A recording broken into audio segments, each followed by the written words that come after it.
Here's what we would like. What we would like is for the Lightning to take it a little bit easy, to give the Canadiens just the smallest break, allow them to win one at home, and then bring it back to the Amalie Arena for the final and the winning of the Stanley Cup. But we don't want to get ahead of ourselves, but they are playing some amazing, amazing hockey. Hey, can we feature a mayor in a Dangits video? Be careful what you wish for there, mayor! Hey, friend, it's Steve Dangle, and welcome to another episode of Steve's Dangits, where we look at big old bloopers and mess-ups and all sorts of things, and for some reason, for the first time ever, a mayor putting their foot in their mouth. Take it from this Leafs fan, if you have an opportunity to finish off the Montreal Canadiens, don't get picky about it! You're not even the first blue and white team to make this mistake over the past 2 months. You're not even special! This is why politicians are so vanilla when they talk about sports teams. They're just like, oh, I know they try hard and I hope they win. Because the second they stray even a little, they start saying things like, well, you know, what if they intentionally threw a Stanley Cup Final game? Now, if Game 5 happens, Tampa Bay wins, and they celebrate on home ice, then maybe all is forgiven. But, as it stands right now, that's a dang it. Now, as for actual on-ice plays, we skipped dangits last week. We're doing it this week. That's why we have to go all the way back to the end of the third round. I refuse to call it the semis. The New York Islanders, man, they are the dang it makers, and they made a rather large one here in Game 6 to force Game 7. Blake Coleman with a precision pass to Anthony Beauvillier, who's not even on his team. Now dumps it in off the glass. Jan Ruda going after it.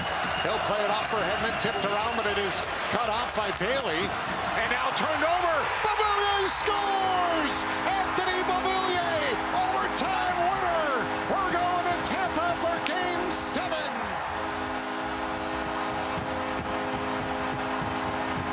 And 8 into overtime. Ruda throws this around the wall, and it's going to bounce around, and right there, unfortunately, what you think you see and what is there was not there, and at the end of the day, you put a puck into a dangerous area, and Coleman does that, and unfortunately, nobody has a chance to regroup from this. Once it ends up on his stick, everyone thinks it's going up ice, and Coleman decides to go through the middle of the ice. He's looking to shovel a pass to Ruda, who's sitting in the front of the net, and we see people do this all the time. It's kind of releases the pressure. Everyone's picked up along the wall, so you make that little shovel pass to the defenseman in front of the net, but the one problem was Beauvillier was still standing there. He knocks it out of the air, and it's the quick release of Beauvillier that surprises Vasilevskiy, who wasn't expecting it either. Now, yeah, that's pretty bad. I can't make fun of Blake Coleman too much because I called him Nathan Beauvillier, and that's not even his name. But he didn't have to know his name. His name could have literally been New York Islander, because that's what it said on his jersey, indicating he is not on your team. All it took was that one mistake in Tampa up against elimination in Game 7. Now, we all know how it went, but that play right there, ooh, that's a dang. And in that Game 7, somehow the Islanders, who are a defensive fortress, had their season ended by giving up a shorthanded goal, and that was the only goal of the game. Hockey! Now, the Stanley Cup Final. 2 teams playing at their peak. That means they are playing mistake-free hockey. No. Case in point, here's Ben Chiarot scoring on his own net in Game 1. Turns that over. Gets it to Kucherov. Swung it in front of glove. Scores! Andre Palat puts that in, and the Lightning regain the 2-goal lead. Well, that's 3 for 3 now for the Montreal Canadiens. Turnovers, either just inside the line or in the neutral zone. This is a tall task for a youngster like Caulfield to play against this line. Sergachev activates in the middle of the ice, does a good job of poking that one away, and then Kucherov just floats it to the middle. Chiarot trying desperately to bat it out of the way, and Andre Palat right on the doorstep, great hand-eye, and that one's underneath the crossbar as Palat just tips that one past Carey Price. I don't even think he got it. I think Chiarot getting on it. What a tough play for Chiarot. Look at the look of these eyes. Well, our booth Hawkeye has been right again here. Let's watch. It doesn't look like Palat ever makes contact. Watch the stick of Chiarot trying to clear it. He makes contact with it there. Palat tries to hit his stick, and right now it's Palat's goal. They've given it to him. If it does end up being Kucherov's, that would be his first and 9. He's gone 8, but wow, what a tough play for Chiarot. The bouncing puck in a dangerous spot. All he's trying to do is clear it, and then it's right off the shaft of his stick over the glove. Carey Price. Oh, Ben! When I saw this in real time on our stream, watch the Stanley Cup Final with Steve Dangle right here on the Sportsnet YouTube channel. Check us out 8 p.m. Eastern on Wednesday for Game 5. When I saw that live, I thought it was a masterful tip-in. Nope, Chiarot just sort of swatted at the puck like it was a fly, and it ended up in his own net. Not much more to that one. That's a dang it. Now, our next dang it, I'm sure is going to get a few of you upset. Here's Shea Weber slashing Nikita Kucherov. Against the New York Islanders. Anthony Cirelli. Back for Hedman and across for Stamkos. Over this one tonight, maybe a little message sending towards this one tonight. A hearty whack. Now, perhaps this is all over and done with. After all, Shea Weber was fined after the fact.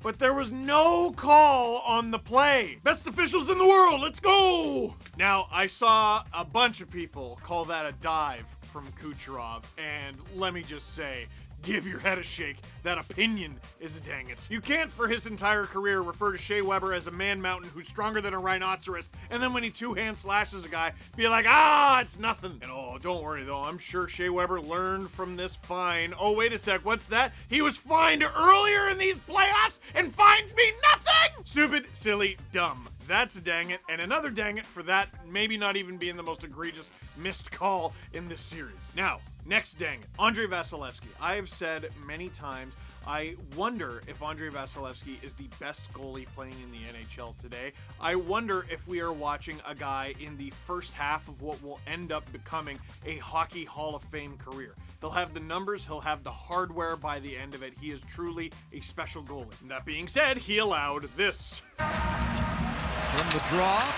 it'll come back to Suzuki. Canadians get a good bounce score. Swept by Perry, but it looks like it's Nick Suzuki who's tied it on the power play. So, Chris, the last face-off, you saw a clear win and then a one-time pass to Caulfield that was wide open. So here on the win, watch the adjustment that Tampa does. Gord goes right after Caulfield takes him away.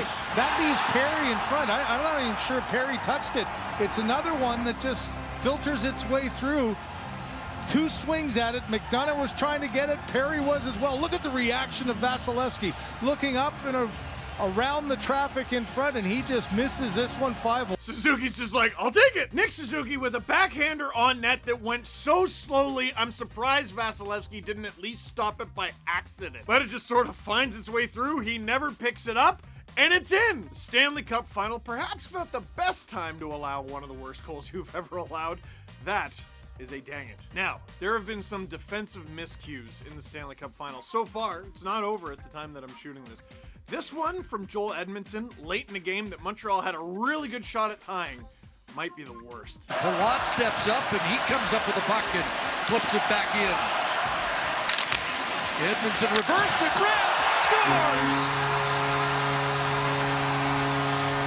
Andrei Palat read the play, and it's 3-1 Lightning.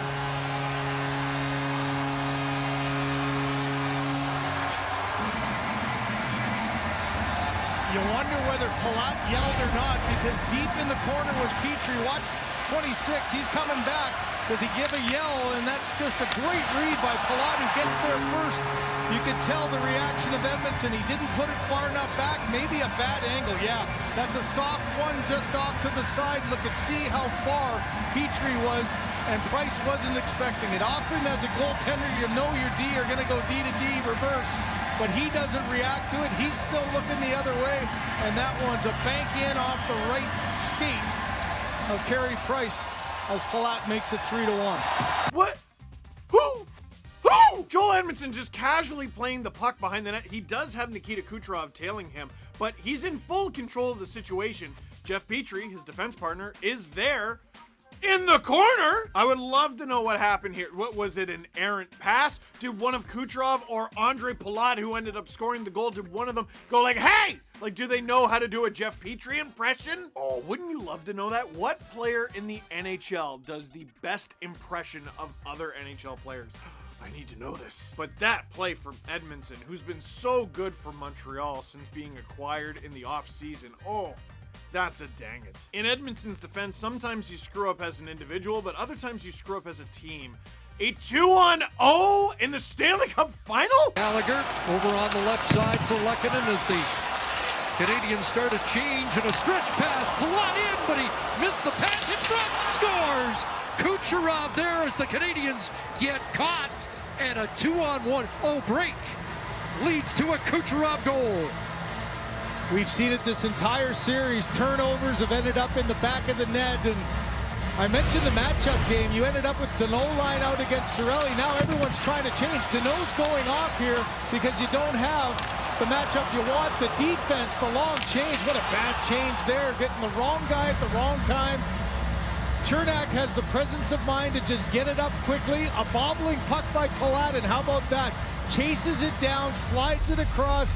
Price unable to get it, and Kucherov on the backhand. Not exactly a great way to start the period. You know in Harry Potter when Harry, Ron, Hermione, and Neville accidentally stumble upon the three-headed dog? That is the amount of fear I imagine an NHL goaltender has when they are faced with a 2-on-0 that features Nikita Kucherov. Except he's only got one head but two hands, and they're both gonna score on you, which he did. That, is a dang it. And another Habs turnover to end things off. I just want to say this is producer Drew who came up with this list. It was not me, and he is an Avalanche fan. Bitterness about Patrick Waugh. But the Habs' 10th turnover, 10 in Game 4, led to this. Bouncing puck stays in the zone. Coleman to the net, loose in front, scores! Barclay Goodrow cashes, and the game is tied.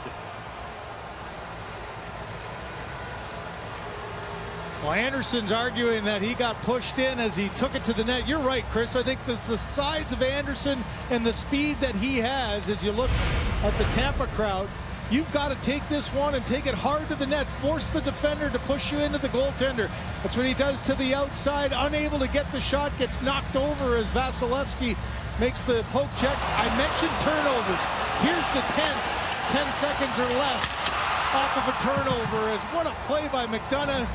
Stayed in as he was already committed. Coleman down low, the rebound there, and then just a little shuttle pass as Barclay Goodrow ties this game at 1. Jeff Petrie's got time and space in his own corner after a hard-fought battle behind his net, and they give it away. That cannot happen.